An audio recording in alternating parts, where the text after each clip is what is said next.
Hi guys, and welcome to another episode of Kabir Considers. In this video, we're going to react to 10 of the most dangerous animals in North America. Love videos like this. You know, America just has so much, wildlife. It's just insane. When I went to the Sequoia National Park, did some hiking, I can't lie, I was a bit worried that I would run into like a grizzly bear. Like it was, and we drove from the Sequoia National Park to Yosemite, and was it Yosemite? I think it was Yosemite. Yeah, it was definitely Yosemite.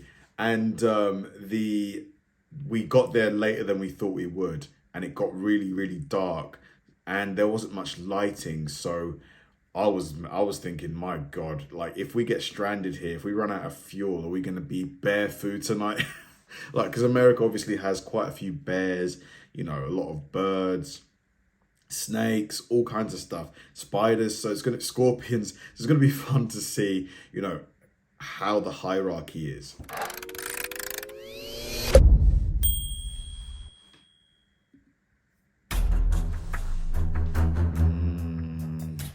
That a moose or a caribou? Hello, everyone! Welcome back to Top 10 Trends.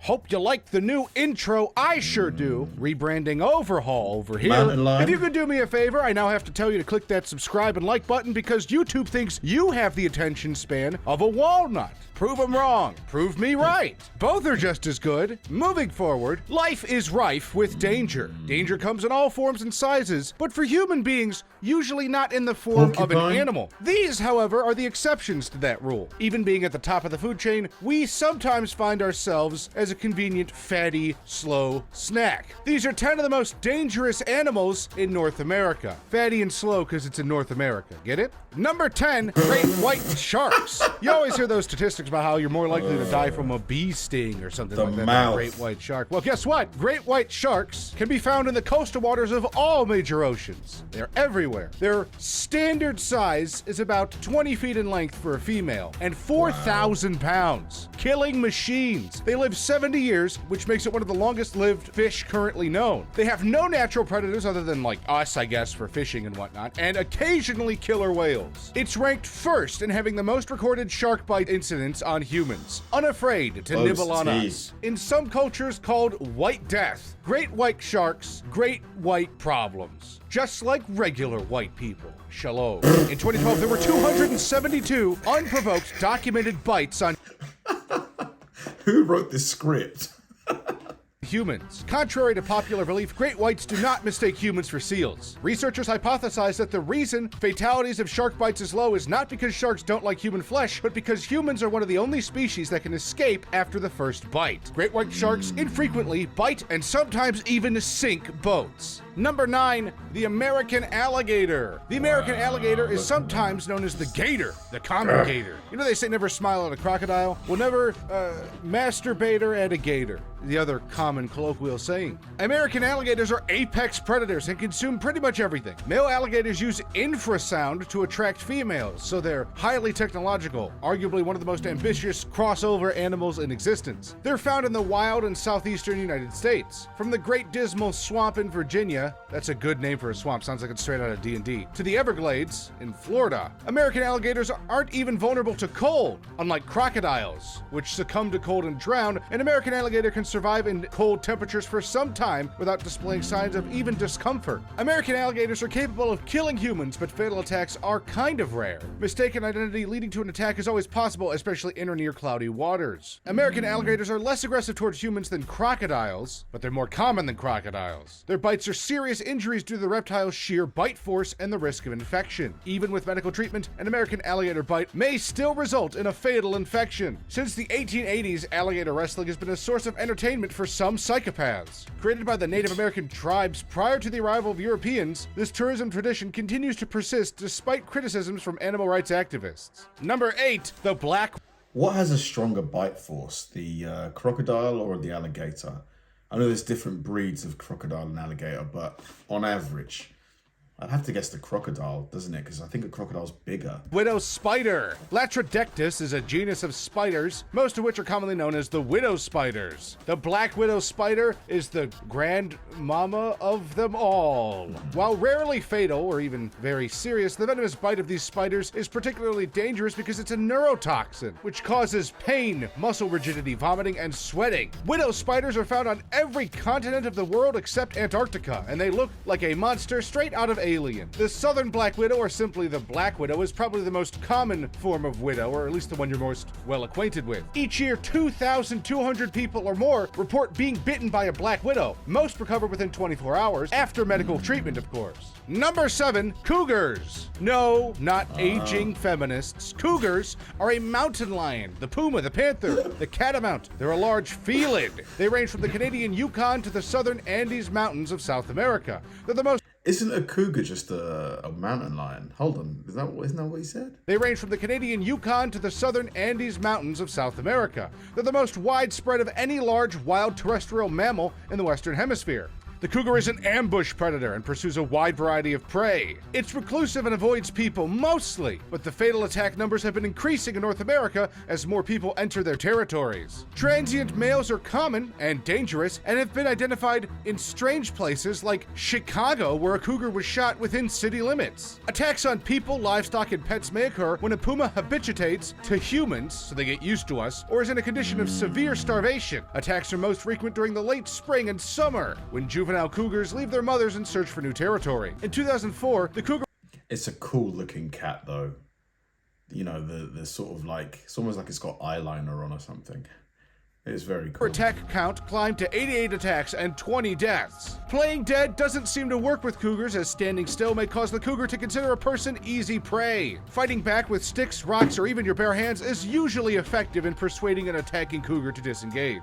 Children are at their greatest risk of attack and are least likely to survive the encounter. 64% of all victims were children. Number 6, the American black bear. The American black bear is a medium-sized bear native to North America. It's the continent's smallest and most widely distributed bear species. They are omnivores, and their diets vary greatly depending on the season. Sometimes they become attracted to human communities because of the availability of food, and that can lead to bear attacks. Although adult bears are capable of killing humans very easily, they typically avoid confronting humans when possible. Even so, the number of black bear attacks on humans is higher than those of the brown bear in North America. Compared to brown bear attacks, aggressive encounters with black bears don't lead to serious injuries. However, the majority of black bear attacks tend to be motivated by hunger rather than territory, and thus the victims have a higher probability of surviving by fighting back rather than submitting. The worst recorded fatality occurred in May of 1978, in which a black bear killed 3 teenagers who were fishing in Algonquin Park in Canada. In 97, a black bear attacked a child and mother, killing the mother as well as an adult man who tried to intervene. The bear was shot while mauling a 4th victim. As people have stopped giving bears food, the amount of attacks in campgrounds and areas where bears frequent has drastically decreased. Number 5, the Arizona bark scorpion. A black bear's smaller than a brown bear, isn't it? I think. But the polar bear's the biggest bear, right? The bark scorpion is a small, light brown scorpion common to the southwestern United States and northwestern Mexico. They're only about 3 inches long, and the females are slightly smaller. But scorpions don't have to be big to be deadly. Did you know that scorpions glow when exposed to a black light? It's pretty cool. Anyway, the bark scorpion is the most venomous scorpion in North America, and its venom can cause severe pain, coupled with numbness, tingling, and vomiting in adult humans. These effects usually last up to 72 Are those baby? hours. Temporary dysfunction in the area stung is very common. Fatalities from scorpion envenomation in the USA are rare and limited to small animals and children, as well as the elderly, and adults with compromised immune systems. Extreme reaction to the venom is indicated by a numbness, frothing at the mouth, paralysis, and seizures. In Mexico, more than 100,000 people are stung annually, and during a peak season in the 1980s, the bark scorpion claimed 800 lives there. Number 4, polar bears. Yeah, but it's true, the polar bear, the giant... But isn't the polar bear only in Alaska? Like, Are there polar bears in, I'm guessing maybe places like Minnesota where it gets really cold?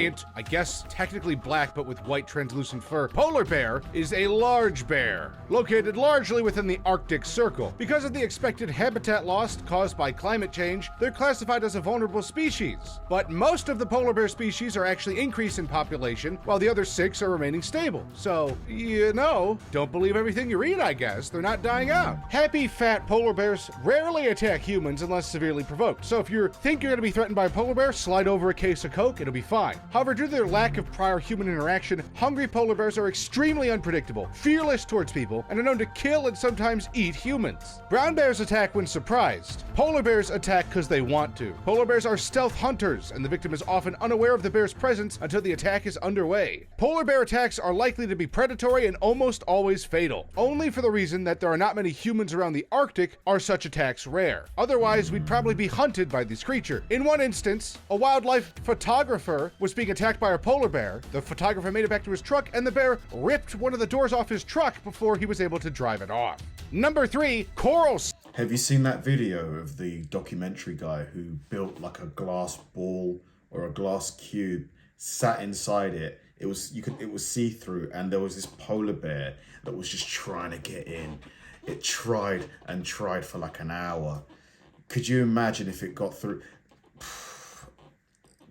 Try and find that video. I'm telling you, it's worth watching. Snakes. Coral snakes are a group of snakes that can be subdivided into 2 distinct groups. Old World coral snakes and New World coral snakes. That's a cool subdivision. New World coral snakes possess one of the most potent venoms of any North American snake. However, relatively few bites are recorded due to their reclusive nature. When confronted by humans, coral snakes will almost always attempt to flee, and the bite is a last resort. They have short fangs that cannot penetrate thick leather clothing. Any skin penetration, however, is a medical emergency and will require immediate attention. Coral snakes have a powerful neurotoxin that paralyzes the breathing muscles, and large doses of antivenom and...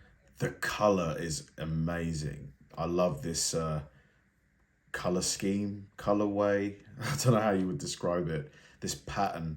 Artificial respiration will be required to save a victim's life. There's only a little pain associated with the bite, but respiratory failure can occur within mere hours. Unfortunately, as of 2012, there is a shortage of antivenom because of the high cost of producing and maintaining an antivenom supply. So don't get bit, or you'll say, oh, and then you'll die. Never afraid to get a little musical here at Top 10 Trends. Number 2, the moose. I was always told growing up in, near Wisconsin that moose are dangerous, get away from them, and people laughed at me when I told them that. Suck it, they're incredibly dangerous. They're the largest species in the deer family. They have huge antlers and nasty tempers. They are solitary animals and do not form herds. Although generally slow-moving, moose can become aggressive at the drop of a hat and move quickly if angered or startled. Moose are not usually aggressive towards humans, but can be easily provoked or frightened to behave with aggression. In terms of raw numbers, they attack more people than bears and wolves. The antlers are huge, and they're so thick. They're almost like a hand. Combined, moose injure more people than any other wild mammal in the Americas, and worldwide, only hippopotamuses injure more. Usually, their injuries only have minor consequences. When harassed or startled by people or in the presence of a dog, moose may charge. Also, as with bears, moose that have become used to being fed act aggressively when denied food. Moose are more aggressive during the fall mating season, but can be aggressive toward humans for any reason. Moose cows with young calves are very protective and will attack humans who come too close, especially if they accidentally come between a mother and a calf. Moose are not territorial and do not view humans as food, and will not usually pursue humans if they simply run away. And number 1, the grizzly bear. The grizzly bear is a large species of brown bear. Grizzlies are considered the most aggressive bear species, especially when compared to black bears. Adult grizzlies do not climb trees well and respond to danger by standing their ground and warding off their attackers. Mothers defending cubs are the most prone to attacking and are responsible for 70% of humans killed by grizzlies. In spite of... I mention this every time, but that scene from the Revenant where Leonardo DiCaprio's character gets ambushed by a grizzly bear. If you've not seen that, it's only maybe 5 minutes. Watch it, man. Watch it and let me know what you think. Of their obvious physical advantage, they rarely hunt humans. Most grizzly bear attacks result from a bear that has been surprised at a very close range. Increased human-bear interaction has created problem bears that have been adapted to human activities or habitats. Don't feed the bears. These bears have to be killed because they pose a threat to humans. Well, I hope you guys enjoyed this video. I hope you know which animals to stay away from now. The answer, all of them. Stay inside. Stay inside. Great video. The script was amazing. He was really, really funny. But those animals, man, I'm just so grateful that I didn't run into a grizzly bear, you know, when I was in those national parks, because there were moments where there weren't any people around, like super isolated, very little to no phone reception. Like, what do you do in that situation? Like, God forbid you're in a national park with the conditions I've just described, and you're ambushed by a grizzly bear, and you've not got bear spray or anything like that. What do you do? Thanks for watching, guys, and I'll see you in the next one.